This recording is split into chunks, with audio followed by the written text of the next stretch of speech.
Jean-Luc Mélenchon, qui était l'invité de Cyril Hanouna. La question qu'on a posée sur Twitter, dans l'émission Face à Baba, Jean-Luc Mélenchon a dénoncé une police violente qui fait ce qu'elle veut quand elle veut. Êtes-vous choqué par les propos du candidat à la France Insoumise? La réponse, 81% oui et 19% non. Je rappelle juste qu'il y a eu 1 800 000 téléspectateurs et c'était première chaîne de France, je crois, sur les 25-49 ans. Donc ça a été un carton d'audience. Mais est-ce que ça a été une réussite globale? Et là, je me tourne tout de suite vers vous, William Martinet. Avec un peu de recul, à froid, est-ce que vous dites il a réussi son émission? Oui, parce que beaucoup de gens nous disent merci. Merci d'avoir tenu bon. Merci dans des débats qui ne sont pas simples. Je pense évidemment à celui face à Éric Zemmour, mais aussi celui face à ce représentant du syndicat de police. Merci d'avoir réussi à dire des choses fortes, à dire des vérités qui ne sont pas simples. Sur le débat avec Éric Zemmour, heureusement qu'il y a Jean-Luc Mélenchon qui est capable de dire à un moment « stop ». Il y en a marre de cette stigmatisation, ce dénigrement contre les musulmans, contre les étrangers. Et quand il insulte de chien, par exemple, est-ce que cette expression... Non, mais objectivement, si vous voulez, c'est mal par expression. Mais ce qui compte et ce qui est important, c'est que face à ce torrent de haine, il y ait un candidat à l'élection présidentielle qui soit capable de dire non, à un moment, il faut respecter les gens, et il faut respecter tous les citoyens. Donc il ne regrette absolument aucun de ses propos musulmans. Donc ça, non, il ne regrette pas. Ça, c'était important. Et c'est la même chose sur la question de la police. Je disais, il faut être capable de dire des vérités qui sont parfois pas simples à dire. De quoi Jean-Luc Mélenchon a parlé hier? Il a parlé de M. Chouviat, qui est décédé après une interpellation de police. C'était un contrôle routier banal qui est complètement... on est d'accord qu'une enquête est en cours. Une situation violente. Il y a une enquête qui est en cours, mais on sait beaucoup de choses sur cette interpellation. Et on sait que c'est la violence de l'interpellation qui, malheureusement, a conduit M. Chouviat à mourir. Voilà, ça, il faut être capable de le dire. Il y a des gens... Vous respectez la présomption d'innocence également? Ça n'a rien à voir avec... Non, mais je vous pose des questions vraiment très... C'est être capable de dire qu'à un moment, il y a des choses qui fonctionnent mal dans la police. Il y a des citoyens qui en meurent, et donc... Il faut pouvoir un candidat à la présidentielle qui dise changeons ça, faisons une police républicaine. Et vous ouvrez le débat. Je rappelle aux téléspectateurs que vous êtes orateur national de la France Insoumise. On comprend qu'il n'y a rien à rejeter de ce qui a été dit hier, qu'il ne regrette absolument pas ses propos. Vous parliez de la police. Cet échange qui a été, il faut le dire, d'une extrême violence. Et notamment donc avec Yannick Landurin, qui est policier de la BAC dans le 93.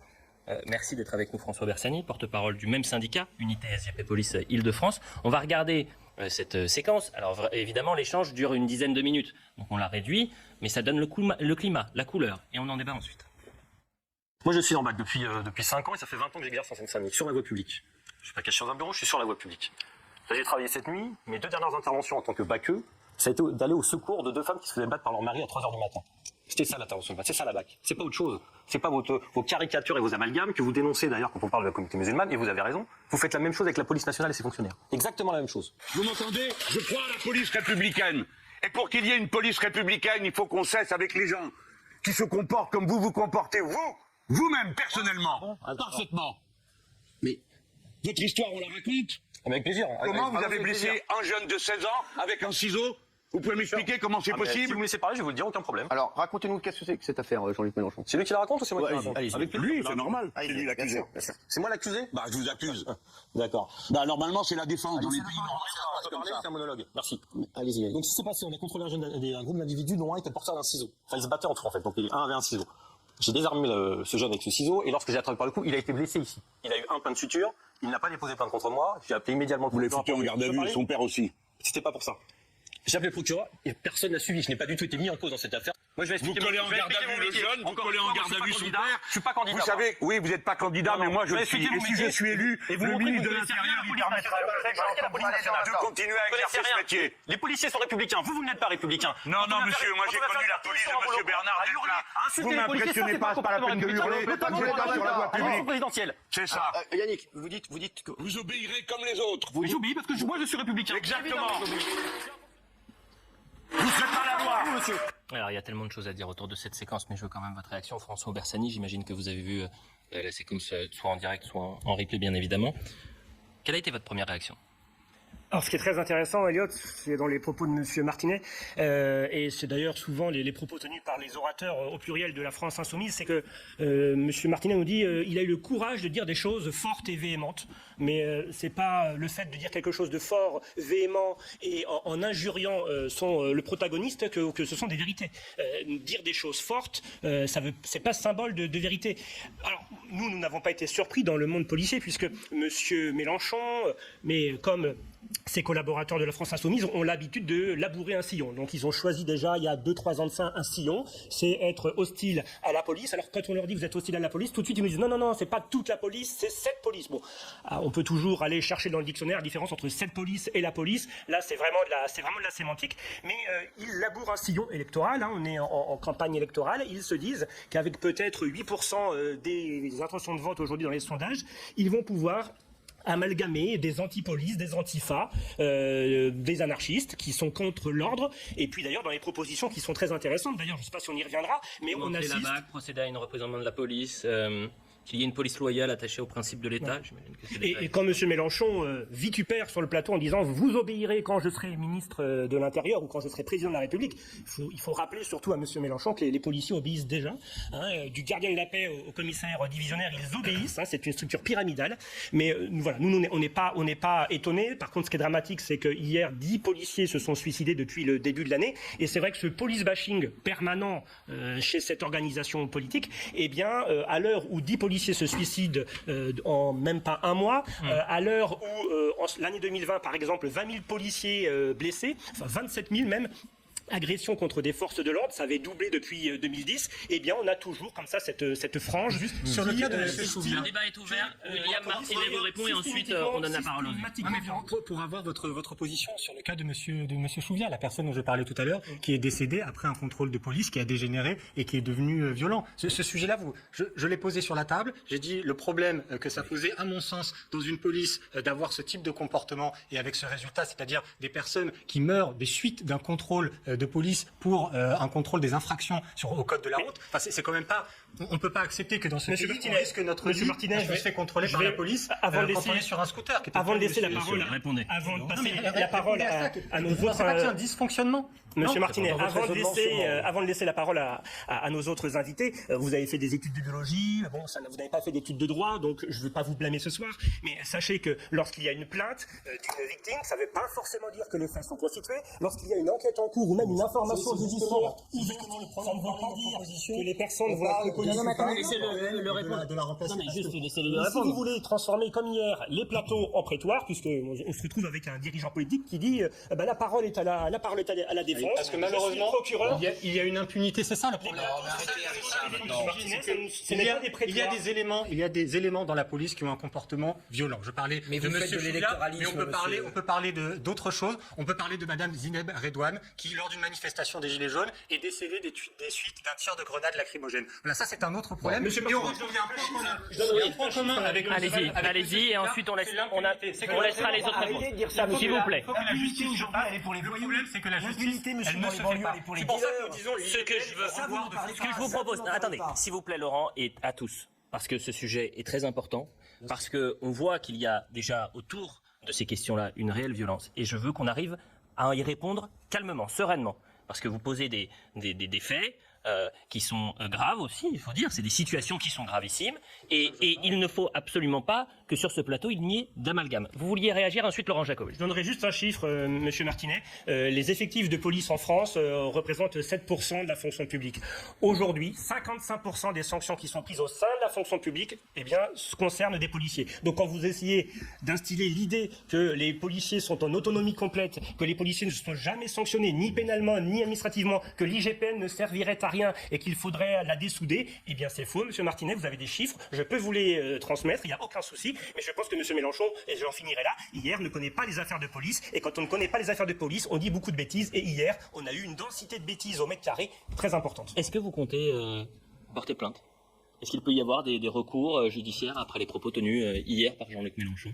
Après la présomption d'innocence, nous on en est très comment dire attaché à cette présomption d'innocence pour tout le monde d'ailleurs, hein, pas que pour les forces de police bien entendu.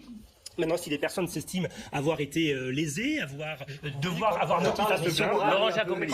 Si on peut parler un peu, excusez-moi, monsieur, mais Parce qu'on a osé dire que dans la police, il y a des éléments violents. c'est parce qu'il y a des personnes qui sont décédées et que c'est un problème. Là, tout de suite, le débat se renverse et maintenant, la question, c'est des plaintes qui pourraient être exercées contre nous. Absolument pas, c'était une question parmi tant d'autres, j'en ai des dizaines. C'est pour ça que je dis Mais qu'il y a effectivement, du courage à aborder, je ne sais- ces sujets-là. je Et oui, crois que il y a lorsque des l'on met à mal impunité la dans liberté, les actes de certains lorsque policiers. l'on met en difficulté la présomption d'innocence, est-ce qu'il peut y avoir des recours? Est-ce que si l'impression des forces de l'ordre a été que ce corps a été diffamé, est-ce qu'il peut y avoir des recours? Moi, c'est des questions très simples que je me pose, que les téléspectateurs se posent. Laurent Jacobelli et Paul Melun ensuite. Oui, merci. Effectivement, il y a de la violence en France. Aujourd'hui, il y a des quartiers qui ne sont plus maîtrisés. Aujourd'hui, les chiffres du nombre d'agressions physiques explosent. Et contre cela, pour maintenir l'état de droit, pour nous permettre de vivre libre, il y a la police. La police qui nous protège en tant qu'être humain et qui protège nos biens. Et à 99,9%, la police, et d'ailleurs aussi la gendarmerie, est composée de gens très bien, comme partout. Comme à la France Insoumise, comme à CNews, comme au Rassemblement National, j'imagine, comme dans tout corps de métier, comme dans toute organisation, il y a des gens qui se comportent mal. Ces gens sont jugés par leur père, voire jugés par la loi. Mais à attirer l'attention sur les quelques-uns qui ne se comportent pas bien, vous détournez l'attention des milliers qui se comportent bien et qui nous protègent. Pourquoi vous faites ça? Parce que vous envoyez un signal à certains quartiers que M. Mélenchon sera le président de ceux qui vivent en marge de la loi. Il sera le président, il ne le sera pas, mais il aimerait, de ceux qui contestent la loi française et la République française. Il envoie d'ailleurs des signaux aussi à ceux qui veulent vivre d'autres lois, comme la charia, en acceptant le soutien du maire de Trappes. Tout ça, M. Mélenchon le fait sciemment, c'est un acteur qu'on a vu hier. C'était une haine simulée pour attirer des électeurs. Mais honnêtement, il n'y a pas que le combat électoral dans la vie. Il y a d'autres gens qui ont regardé hier M. Mélenchon. Et il y a des jeunes, des ados, des gamins qui ont vu un leader politique, député de la République, ancien sénateur, cracher sur la police, faire de la police la bande adverse des racailles, et qui vont se sentir demain en totale impunité lorsqu'ils vont mettre le feu à une voiture de police. Parce qu'à la télévision, ils auront vu un leader politique remettre en cause la police. Alors, moi j'entends beaucoup de choses, mais M. Mélenchon, hier, a dépassé les bornes. Il a dépassé les bornes de la règle républicaine. On peut vouloir réformer la police, c'est un débat. On peut même, comme il le veut, vouloir la désarmer. Je pense que c'est une folie, mais l'insulter, jamais. Paul Melun. J'ai trouvé l'attitude de Jean-Luc Mélenchon face à ce fonctionnaire de police profondément indigne. Très profondément indigne. Nous avons un vieux politicien qui se met à hurler sur un fonctionnaire de police qui était lui très digne, qui est resté droit, stoïque, face à la menace. Et Jean-Luc Mélenchon, on aurait quasiment dit qu'il allait en venir aux mains. Au début, il refusait de s'adresser à lui. Et après, le point d'orgue de cet échange dramatique, c'est le moment où Jean-Luc Mélenchon l'accuse devant tout le monde, devant tous les téléspectateurs, d'avoir quasiment tué un gamin avec un ciseau. Il exhume cette histoire qui sort de je ne sais où. C'est une affaire qui date de 2019. C'était donc une blessure qui a causé un point de suture. Il n'y a pas eu de dépôt de plainte, pas de poursuite judiciaire contre lui. Il a eu un blâme. Pourquoi il a eu un blâme? Parce qu'il a donné sa version dans un article du Parisien et vous savez que ils ont un devoir de réserve. Donc, si vous voulez, nous avons un leader politique qui, lui, ne risque pas sa vie lorsqu'il sort de chez lui, à la différence de ce monsieur qui travaille à la brigade anticriminelle. Monsieur Mélenchon, qui se met à hurler sur ce fonctionnaire. J'ai loupé un épisode parce que moi, je pensais que lorsqu'on était de gauche, on défendait la fonction publique et les fonctionnaires de police ont aussi des revendications sociales à porter qui n'intéressent jamais Jean-Luc Mélenchon. Ce n'est pas son sujet. Ce n'est pas son sujet. C'est pas la question. Attendez, laissez-moi finir parce que je connais un peu les méthodes staliniennes de parler par-dessus les autres et moi, j'aime bien finir mon propos. Et je trouve que Jean-Luc Mélenchon est indigne. Deuxième élément, je crois que les Français ne sont pas dupes. 72% des Français ont confiance en leur police et 72% des Français rejettent Jean-Luc Mélenchon. Je crois que là, tout est dit. Il se fait le porte-parole du peuple. Je crois que le peuple français aujourd'hui, il a plus peur en sortant de chez lui de se faire agresser, de se faire attaquer, de se faire violenter les femmes, les juifs, les homosexuels, que évidemment de se faire contrôler par les policiers. La fadaise, la fable du contrôle policier qui fait peur à tout le monde, c'est n'importe quoi, c'est totalement faux. Sani, on était en train de parler de cet échange particulièrement violent entre Jean-Luc Mélenchon et un policier de la BAC du 93, avec cet accrochage hier dans l'émission Face à Baba.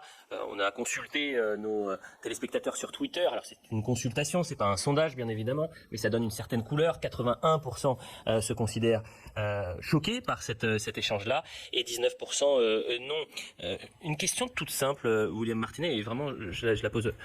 Est-ce que l'un des responsables du parti La France Insoumise a déjà fait peut-être passer une soirée, une journée dans des équipes de la police nationale ou de la BAC par exemple? alors passer une journée ou une soirée, je ne sais pas, mais on a un député, Hugo Bernalicis, Oui. qui est spécialiste de ces questions de justice et de police, et qui par ailleurs a déjà eu des échanges et des discussions avec les syndicats de policiers, parce que quels que soient les désaccords, justement quand on est républicain, il faut être capable d'avoir ce dialogue. Donc je pense que un peu le sous-entendu derrière votre question, qui est l'accusation de pas s'intéresser, de pas connaître le sujet. Pas que c'est tout le contraire. C'est si vous regardez notre programme, d'ailleurs l'avenir en commun, vous verrez qu'on a plusieurs pages sur cette question de police-justice, avec des éléments sur le recrutement des fonctionnaires, sur d'ailleurs, monsieur, des éléments sur lesquels on est d'accord. Et ça s'est aussi vu hier soir pendant le débat. C'est pas cet extrait que vous avez choisi, mais quand on a parlé du recrutement des fonctionnaires de police, quand on a parlé du fait d'allonger le temps de formation, c'est justement on prend au sérieux la question il y a des violences dans la société, les fonctionnaires de police y sont exposés. Eh bien la question de leur formation et de comment réagir face à ça, elle me paraît fondamentale. Donc il faut allonger. Nous on propose à 2 ans leur formation. Et des derniers exemples de propositions qu'on fait, qui je crois. On va revenir sur les propositions après, mais vous répondez pas à ma question en fait. Et une proposition qu'on fait, c'est de dire que dans le cas du maintien de l'ordre des manifestations, il ne faut pas envoyer la BAC, il ne faut pas envoyer d'autres forces de police qui ne savent pas faire le maintien de l'ordre, parce que sinon ça participe à faire dégénérer les manifestations. Je vois que monsieur hoche la tête. On sera d'accord. Attendez, au-delà des propositions, on sera d'accord pour dire qu'aujourd'hui, il y a une sorte de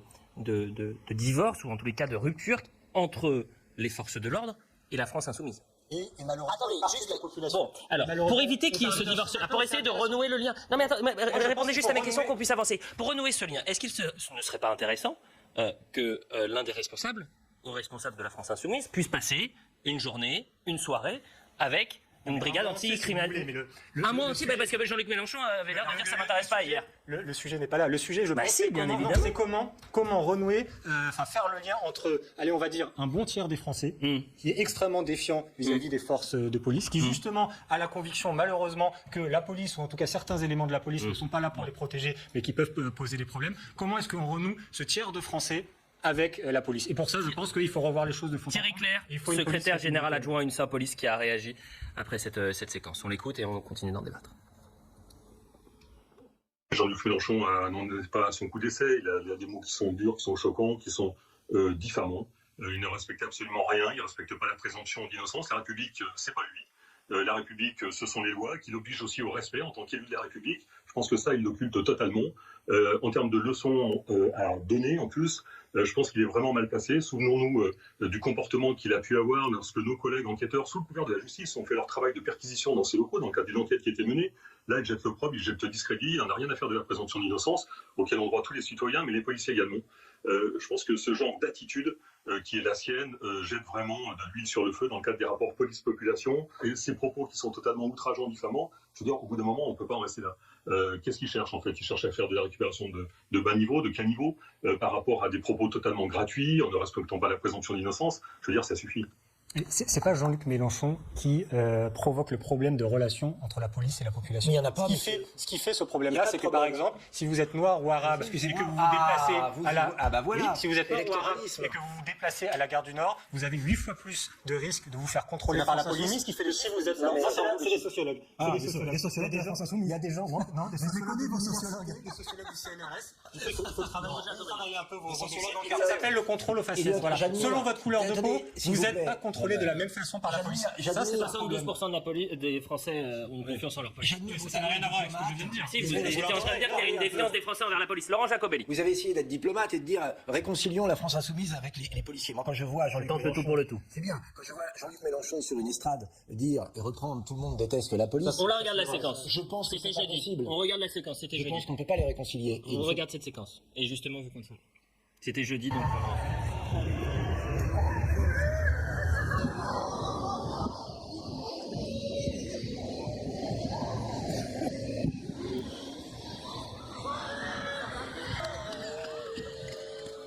Et la réponse justement de Jean-Luc Mélenchon au moment où il y a ces slogans qui sont scandés. Il y a beaucoup de monde qui déteste la police, il est temps de s'en rendre compte, c'est un problème d'ailleurs.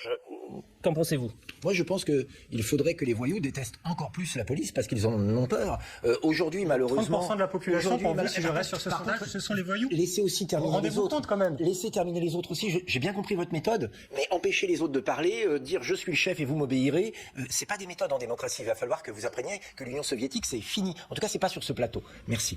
Et donc, ces policiers qui nous protègent, Monsieur Mélenchon les déteste, mais on voit bien, et on a bien entendu dans les paroles de son orateur national, il vise un électorat très précis en parlant de racisme avec la police. Il vise un électorat de banlieue, comme le fait Monsieur Coquerel, en emmenant des migrants clandestins dans des églises. Il vise toute cette partie de la population communautarisée qui lui reste comme seul électorat, comme peau de chagrin. Mais la police aujourd'hui, il faut l'aider. Toutes ces volontés de faire croire que la police est raciste et violente, eh bien, il y a derrière une volonté gauchiste de société pour essayer de gagner les élections. C'est l'inverse qu'il faut faire. Plus de moyens pour la police et les soutenir. Quand vous avez un voyou et un policier et qu'il y a de la violence, il faut partir du principe que il y a une présomption de légitime défense de la part du policier et une présomption d'agression de la part du voyou. Vous me semblez bien tendre avec les délinquants, bien dur avec la police. Vous avez vu un cas que vous citez en boucle, ça montre bien que vous êtes Mais c'est surtout qu'il y a une procédure en cours, c'est ça que je ne comprends que vous avez dû passer une demi-heure à Il y a une instruction qui est en cours, c'est ça que j'ai du mal à comprendre. Moi, vous êtes évidemment, des gens. allez-y. Ce qui est d'autant... Excusez-moi, je vous laisse, monsieur. Pourquoi vous voulez récupérer tous les mouvements des Traoré, tous les mouvements de ceux qui ont soutenu Théo, dont on s'est aperçu à la fin d'ailleurs que Traoré était un gang de délinquants et que Théo n'avait finalement pas été aussi agressé que ça. Mais vous sautez là-dessus comme sur du bon pain électoral. Je vais vous dire, c'est une manière de faire de la politique dégoûtante, pour être poli. Voilà, vraiment. François Barsani. Ce qui est d'autant plus dommageable d'ailleurs pour la France insoumise, pour ses éventuels partisans, les éventuels électeurs qui pourraient être intéressés par le programme de la France insoumise, c'est qu'en tenant ce genre de propos comme hier, ou encore on se rappelle tous d'avoir été traité de barbare lors de manifestations, ou alors qu'il craignait pour sa vie parce que la police allait... 32 personnes éborgnées pendant les manifestations des Gilets jaunes. Je remets juste le contexte du propos Je voulais dire que vous avez évoqué. Quand vous vous livrez comme ça à de la caricature, à de la globalisation, d'un micro-problème que vous en faites un le mouvement des Gilets jaunes et la répression policière contre le mouvement des Gilets jaunes, c'est pas un micro-problème. Ça, c'est Monsieur Castaner. 32 personnes éborgnées, des mains arrachées. Monsieur Martinez aussi, ça, c'est Monsieur je Castaner. partage ce point de vue avec vous. confondez Et pas. le problème, c'est que la doctrine, il y a des gens qui l'appliquent. Donc Mais les deux des policiers, il faudrait peut-être mieux se poser la question du préfet l'Allemand. Monsieur Martinez, si vous permettez, comme vous êtes plus président de l'UNEF et que vous avez pris l'habitude à l'UNEF, sans aucun problème. vous avez pris à l'habitude quand vous étiez président de l'UNEF de monopole. Pourquoi vous contestez avoir été président de l'UNEF? Non, je dis, vous avez regardé la fiche. Vous avez l'habitude des tribunes, des amphithéâtres, mais essayez de laisser juste terminer. Ce qui est dommage avec la France insoumise, c'est qu'on pourrait discuter en effet de programme. Vous prenez la désescalade dans les manifestations, vous prenez la police de proximité, vous prenez une forme de désarmement de la police, vous prenez le fait que le maintien de l'ordre soit revu. Mais le problème, c'est que tous ces thèmes, on pourrait en discuter tous ensemble autour d'une table, c'est qu'ils sont complètement effacés, sont complètement supprimés par des propos à chaque fois qui sont complètement caricaturaux, qui sont même parfois déments. Quand on voit la façon dont Monsieur Mélenchon s'excite seul sur sa chaise face à un policier qui essaye justement de prêter un espèce de débat avec lui, et puis en plus cette volonté, comme le disait Monsieur Jacobelli, vous prenez 3 ou 4 micro-faits divers et puis vous en faites une généralité. Vous raccrochez comme à la liane, vous voyez, vous êtes comme à votre liane, vous avez 3 faits divers qu'on vous a donné en élément de langage, et là sur les plateaux, Mais vous les faites tourner. justement, cette généralité, c'est le fond de l'affaire. C'est que la néo-gauche, la gauche woke, à laquelle appartient Jean-Luc Mélenchon et ses sbires, est une néo-gauche qui condamne l'amalgame, qui condamne la généralité. Sauf quand il s'agit de la police. Vous pouvez dire la police est violente. Vous pouvez dire tout le monde déteste la police. Mais si moi, ce soir, je dis tout le monde déteste les immigrés sont violents, horreur, malheur, je serai menacé, j'aurai des colis empoisonnés, ça va être terrible pour moi si je dis ça. Vous dites n'importe quoi. Et vous me direz, je l'espère, en tout cas qu'ici tout le monde me dira, vous dites n'importe quoi. Évidemment que tous les immigrés ne sont pas violents, c'est même pas le sujet. Mais Jean-Luc Mélenchon, il a le droit. Il a le droit de dire de la politique. Alors, je vais terminer. Et j'ai juste une anecdote de 30 secondes sur ce sujet-là qui est... Non, mais il parle de violence policière. Une anecdote qui est savoureuse pour Et pas de violence de policier. De violence de policier. C'est-à-dire, mais ça c'est encore une fois idéologique, mais ça va être très intéressant, ça sera ma prochaine. Parce que dire Bien sûr. policière au lieu de Violence de policier, ça dit qu'il y Paul a Melun, on continue, on en parlera dans un instant. Il a dit, attendez, tronquez pas ses propos, c'est votre chef. Il a dit, la police est violente. Moi, je reprends les mots. Non, la police n'est pas violente en général, vous pouvez pas faire un amalgame pareil. Ensuite, les insoumis, ils sont très forts parce qu'ils crient, tout le monde déteste la police et la police est violente, sauf quand ils en ont besoin. Moi, je me souviens de ces images drôlissimes de Monsieur Quatennens se planquer derrière la police quand il se faisait huer dans une manifestation. J'ai moi-même participé à des manifestations quand j'étais à l'UNEF, parce que j'y étais aussi, dans lesquelles j'ai vu les insoumis fuir parce qu'il y avait des anarchistes qui arrivaient sur la place de la République, qui hurlaient ni Dieu, ni Maître, ni Mélenchon. Il y avait un cordon de police autour de la tente de Jean-Luc Mélenchon qui protégeait Jean-Luc Mélenchon. Les insoumis déferlaient comme des lapins devant les anarchistes, qui hurlaient sur les insoumis. Et là, je peux vous dire, ils détestaient pas du tout la police. Est-ce que vous avez l'impression que ce type de discours alimente une haine des flics aujourd'hui en France, si je peux me permettre. C'est un peu... Non, parce que heureusement, Elliot, les Français savent ce qu'ils doivent à leur police. On va pas revenir sur les sacrifices qu'ont connus les policiers depuis les attentats de 2015, mais il faut quand même savoir que sur une année civile normale, par exemple l'année 2020, il y a près de 300 personnes en France qui sont sauvées de la mort par des policiers, des gens qui se noient, des gens qui sont qui pourraient périr dans des incendies, dans des accidents de la route et qui sont sauvés en premier par la police, non par les pompiers ou les services de secours. Deuxièmement, on parle de 3 000. On parle de 3 000. Écoutez, c'est tout à votre honneur, Monsieur Martinet. On parle aussi de 3 millions d'interventions de police secours annuelles. Et le nombre de signalements en 2020 à l'IGPN, alors vous allez peut-être me dire que c'est parce que c'est vicié, les chiffres sont pas bons, mais en tout cas, il n'y a que 1000 signalements sur 3 millions d'interventions. Il y a 1000 signalements de citoyens qui pourraient très bien aller sur la plateforme Internet. Ils vont bien sur la plateforme Internet pour signaler des violences sexistes, c'est pratiquement la même plateforme pour signaler des violences policières, comme vous appelez ça. Eh bien, il n'y a que 1000 signalements pour 3 millions, donc c'est bien la preuve. Et dans l'infographie que vous avez montré, Elliot, tout à l'heure, sur les 72 ou 13% de population qui ont confiance dans sa police, aujourd'hui, il n'y a pas de fracture. Vous essayez de jouer la fracture population-police. Il n'y a pas de rupture du lien police-population. Il y a une rupture du lien et une fracture entre les délinquants et les criminels et la police. En effet, la police n'a pas vocation à faire de l'assistanat social avec les délinquants, avec les criminels. Et donc, William et ensuite William Martinet. C'est une différence qu'on a. Vous nous dites la police réalise un nombre très important d'interventions et le nombre de dérapages est très minoritaire. Et de signalement, l'IGPN, pas de dérapage. Ça suffit pour dire le débat est clos. Je suis pas d'accord avec ça parce que je pense que la police républicaine, elle doit être irréprochable. J'ai pas eu l'impression Pareil, qu'ils disaient ça. Vous nous dites il y a 70% de la population qui est d'accord avec ce que fait la police. Comme si ce n'était pas grave d'avoir un tiers de la population qui est en défiance vis-à-vis de la population. Parce que comme justement, vis-à-vis de la police, pardon, moi je suis d'accord avec vous, le clivage, il doit être où ? Il doit pas être entre la police et un tiers de la population. Il doit être entre la police et uniquement les brigands et uniquement les voyous. Et malheureusement, ce n'est pas ce qui se passe aujourd'hui. Malheureusement, il y a des Français qui ont des raisons objectives, je suis désolé, qui ont des raisons objectives d'être en désaccord avec ce que fait la police. Je parlais tout à l'heure des discriminations aux faciès. Parce que selon la couleur de peau, c'est pas... Vous l'avez dit. Oui, je le redis. Mais vous l'avez dit. Selon la couleur de peau, on n'a pas le même risque de se faire totalement faux. Je pense qu'on revienne sur l'idée. Non mais attendez, qu'on arrive on parlera de la BAC dans un instant, mais qu'on arrive un peu à avancer sur l'idée de. Un outil efficace. On va y revenir dans un instant sur la BAC. Mais attendez, moi c'est pour ça que c'est la première question que je vous ai posée. Est-ce que vous avez passé, un responsable politique, une journée ou une soirée avec une brigade anticriminalité ?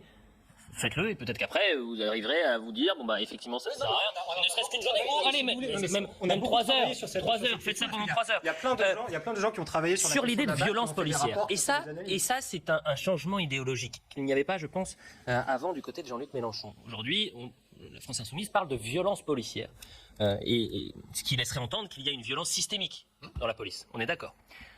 Est-ce que vous êtes d'accord avec ce terme du côté du Rassemblement national ou faut-il parler de violence de policiers ? Non mais qu'il y ait quelques policiers qui commettent des actes violents qui ne découlent pas de la violence légitime que leur donne l'État pour faire régner l'ordre, ça arrive. Comme vous l'avez dit, ils sont signalés, ils sont jugés. Il y a, comme partout, des gens qui font des fautes, mais c'est une infime minorité.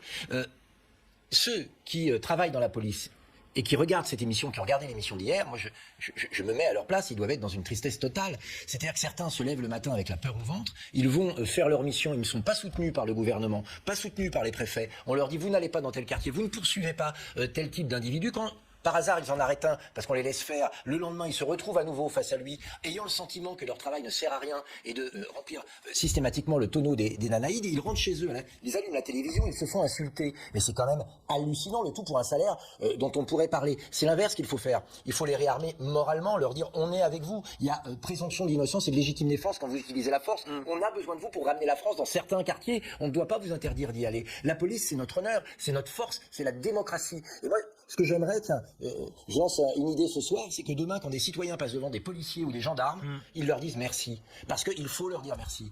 Dans une France qui est attaquée par les terroristes, où tous les chiffres de la délinquance explosent, où les policiers ne sont pas soutenus par le gouvernement, eh bien, il faut leur dire que nous, on est avec eux parce qu'on a besoin d'eux.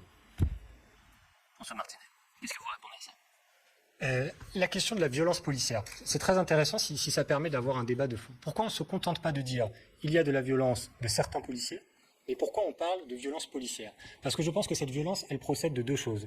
Il y a le comportement d'individus qui est problématique, qui, par leur action, sont violents envers des concitoyens. Et il y a une institution qui soit est dans l'incapacité de contrôler ces personnes, de les sanctionner et de les empêcher d'être violents, soit même dans d'autres configurations, je pense notamment dans le maintien de l'ordre, il y a une institution, il y a des préfets de police qui au contraire incitent à la violence des forces de l'ordre. Et donc là, typiquement, la mobilisation des Gilets jaunes, ça a été un exemple frappant. Cette mobilisation, ce mouvement social, c'est celui qui a été le plus réprimé dans le pays depuis un demi-siècle. Il l'a été plus que mai 68. Là, je le disais tout à l'heure, il y a 32 personnes qui ont été éborgnées à cause de tirs de flashball. Donc un tir de flashball qui éborgne un manifestant, c'est deux choses. C'est d'abord, je suis désolé de le dire, un policier qui a visé au niveau du visage alors qu'il n'aurait pas dû, alors que c'est interdit. Et c'est aussi, il faut le reconnaître, c'est un préfet de police, en l'occurrence Didier Lallemand, qui pousse à la répression violente parce que politiquement, il a un intérêt à ce que ces manifestations tournent mal. Donc c'est pour ça qu'on parle de violence policière. Donc la réponse à ça, elle est politique, elle est structurelle. C'est à la fois la sanction des comportements individuels et un changement de l'institution. Voilà, si c'est ça le point de clivage, on n'a pas besoin de dire qu'il faut changer l'institution. Tout à l'heure, M. Martinet revendiquait le zéro défaut dans la police, mais oui, je vais vous décevoir, M. Martinet, il n'y aura pas de zéro défaut dans la police, comme il n'y a pas de zéro défaut dans l'éducation nationale, comme il n'y a pas de zéro défaut dans les hôpitaux, il y a parfois des gens qui se plaignent à l'hôpital d'être maltraités, ça arrive, c'est identifié, c'est traité. Vous faites aussi un espèce de parallélisme, enfin même pas un parallélisme, vous amalgamez l'usage de la force et la violence par la police. Eh bien oui, la police, on n'est pas dans le monde de oui des bisounours, donc quand on doit aller interpeller des individus qui sont récalcitrants, qui se rebellent, qui s'opposent à l'intervention de la police, les policiers utilisent la force légitime, puisqu'on leur confère la force légitime de par le code de procédure pénale. Et pour vous, toute action de force, vous la qualifiez d'action violente, mais je suis désolé de vous dire, plein d'actions violentes peuvent être légitimes, et c'est à l'institution judiciaire de juger si la force était proportionnée ou pas proportionnée, mais ça c'est sûr que sur des plateaux comme hier, M. Mélenchon, il va droit au but, entre guillemets, pour sa cible électorale, et il ne va pas par la phase de la démonstration. Il nous reste quelques minutes. Paul Melun, vous vouliez réagir sur ce thème et notamment sur l'idée de violence de policier ou violence policière, ça dépend donc du point de vue et du parti. Sur ce sujet-là, tout a été à peu près dit. Moi, je voudrais revenir sur la raison pour laquelle, tout d'un coup, soudain, Jean-Luc Mélenchon se met à parler de racisme d'État, de racisme systémique, de ses contrôles aux faciès comme si c'était la norme, quand il commence à parler effectivement de violence dans la police de façon tout à fait unilatérale. Pourquoi il fait ça, Jean-Luc Mélenchon ? Il fait ça parce que les électeurs des classes populaires, ils sont partis chez M. Giacobelli. Ils sont partis au Rassemblement national. Il n'y a plus beaucoup de Français des catégories populaires qui votent Jean-Luc Mélenchon. Il est crédité 8 ou 9% dans les sondages d'opinion. Sa campagne patine.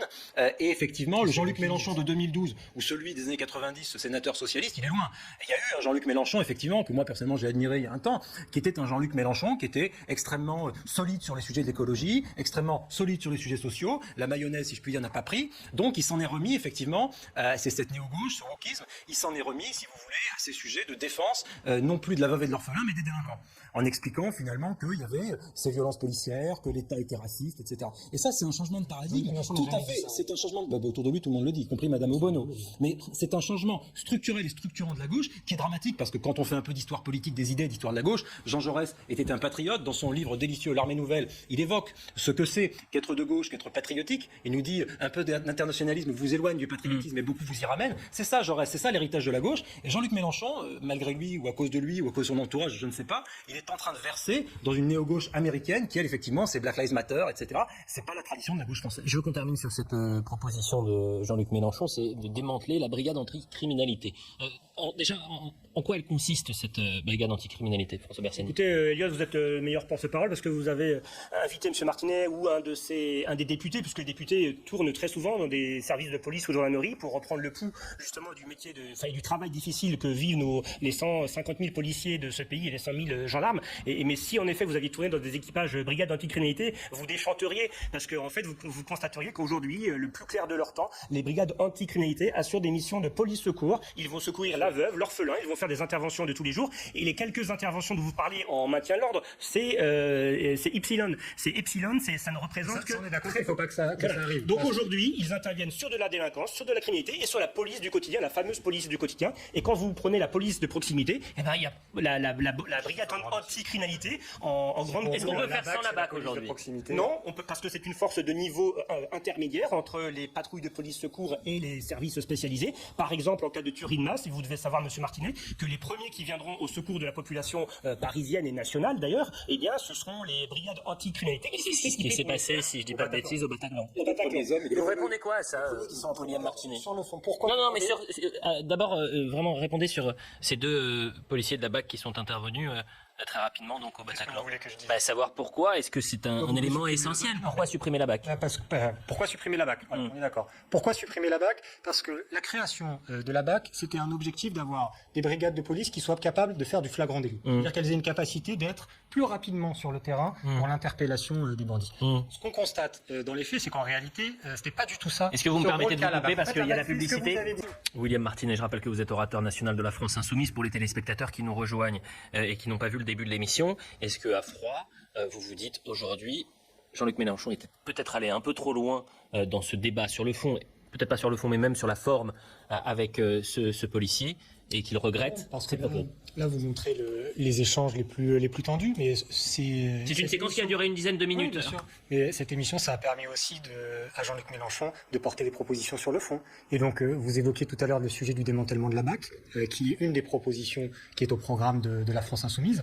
Et je disais tout à l'heure pourquoi il nous semble essentiel de faire ce démantèlement, parce que la BAC, depuis sa création, elle est là en théorie pour faire du flagrant délit. Elle n'y arrive pas. Du coup, le résultat de la BAC, c'est soit elle fait des opérations de police-secours, mais du coup, on a police-secours qui peut très bien faire ça, soit, ce qui est beaucoup plus problématique, c'est que les personnels de la BAC, pour s'occuper, ils font du contrôle de jeunes qui consomment du cannabis ou du contrôle de Noirs et d'Arabes, parce que le sujet, c'est derrière la régularité du séjour. Ça a été documenté très sérieusement par des chercheurs, et du coup, il y a tout un volet de l'activité de la BAC qui, du coup, finalement, dégrade le rapport aux citoyens, puisque, bon, faire la course aux fumeurs de joints... Vous n'avez pas l'impression que vous êtes dans la caricature en disant ça? Non, parce que c'est ce qui se passe. Demandez à un jeune... on va demander à François Bersani. Des quartiers populaires. Permettez-moi de demander à François Bersani. S'il a le malheur d'être noir ou arabe, Permettez-moi de demander à François Bersani, qui est porte-parole unité SGP Police en Ile-de-France. Vous qui êtes porte-parole. Je pense que tous SGP Police. les milliers de policiers qui travaillent aujourd'hui en brigade anticriminalité sur le territoire seront heureux d'apprendre qu'ils sont oisifs, qu'ils ne servent à rien, qu'aujourd'hui ils n'arrivent pas à faire de lutte contre la criminalité et la délinquance. Voilà, nous sommes ensemble depuis 1 heure. Monsieur Martinet, vous avez, je pense, cité à peu près 14 fois l'histoire du contrôle aux faciès. Bon, c'est un peu maigre, hein, c'est comme dans Cyrano de Bergerac. Moi, ça me paraît un sujet important. Oui, mais c'est un monosujet chez vous, le contrôle aux faciès, qui, de toute façon, il y a déjà eu de nombreux rapports. Et si vraiment le contrôle aux faciès existait aujourd'hui, on le saurait. Vous devez savoir peut-être qu'aujourd'hui, les policiers de France portent tous le fameux RIO pour qu'ils ils ne portent pas tous. C'est bien que vous disiez ça, mais vous savez très bien. Les gens qui sont sur le terrain. Qu'est-ce que le RIO, s'il vous plaît, un instant? Qu'est-ce que le RIO? C'est un numéro d'identification. Alors, ça a été voté, ça a été décidé s'il y a un manuel avec un policier de pouvoir l'identifier. Et malheureusement, la majorité des policiers qui sont sur le terrain, notamment de la BAC, ne le portent pas, monsieur. Et vous le savez très bien. Et ça, alors que c'est obligatoire, ils ne le font pas. Ils ne le portent pas sur leur front, c'est sûr. Mais si vous regardez sur leur brassard, les RIO sont souvent attachés à leur brassard. Les policiers aujourd'hui portent ce numéro d'identification. J'avais pas pensé à l'aborder, mais c'est un exemple de l'impunité du parti de Martinet que vous pourrez être recruté dans les futures académies de police que souhaite mettre en place le président Macron, parce que vous avez plein d'idées sur quel service est utile et quel service est inutile dans la police, sauf que vous nous avez dit que vous n'aviez jamais tourné dans un véhicule de police, et pourtant Elliot, ici présent, vous a fait cette invitation. Donc je moi j'ai posé la question. Est-ce que vous avez bien fait. Voilà. Aujourd'hui, moi je voudrais juste rendre hommage aux 150 000. Vous accepteriez d'ailleurs?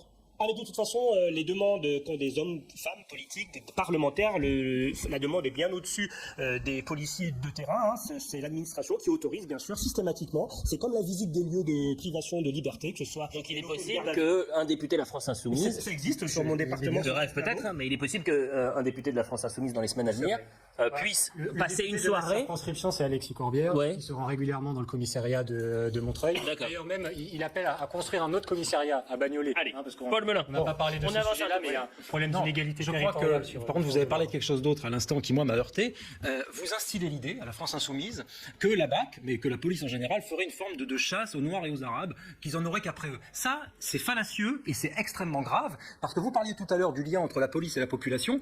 Si vous étiez sincère et que vous vouliez vraiment que ces jeunes de banlieue, que ces jeunes issus de l'immigration, ils apprécient leur police, vous ne diriez pas... Laissez-moi finir, ça suffit maintenant. Laissez-moi finir.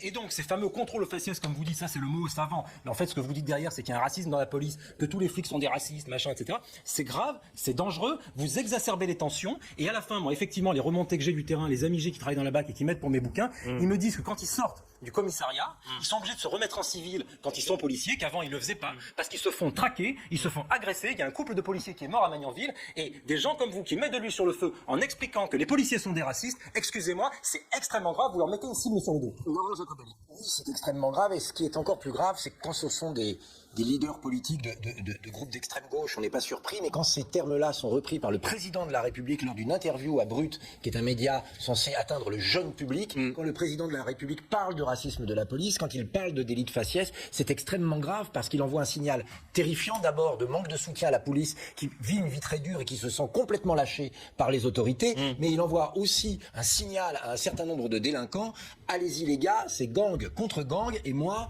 j'ai choisi mon camp, effectivement la police n'est pas irréprochable, et si la police vous contrôle, c'est pas parce que vous dealez, c'est pas parce que vous faites du bruit, c'est pas parce que vous faites des rodéos, mais c'est parce que vous êtes de telle ou telle couleur. C'est extrêmement grave et c'est un peu facile. Alors on a bien compris ce que vous faites ici ce soir, monsieur, vous racolez. Hein, vous essayez d'avoir des voix dans certaines banlieues, là où on deal, là où il y a la charia, là où la France n'est plus reconnue, là où les drapeaux qui flottent ne sont plus les drapeaux français. Et vous dites, eh bien, monsieur Mélenchon est de votre côté contre la police. Si vous croyez que c'est une manière honorable de faire de la politique, nous ne le pensons pas. Je pense qu'on a tout dit sur ce thème et qu'on va avancer. On va laisser François Bersani être remplacé dans un instant par Caroline Pilastre.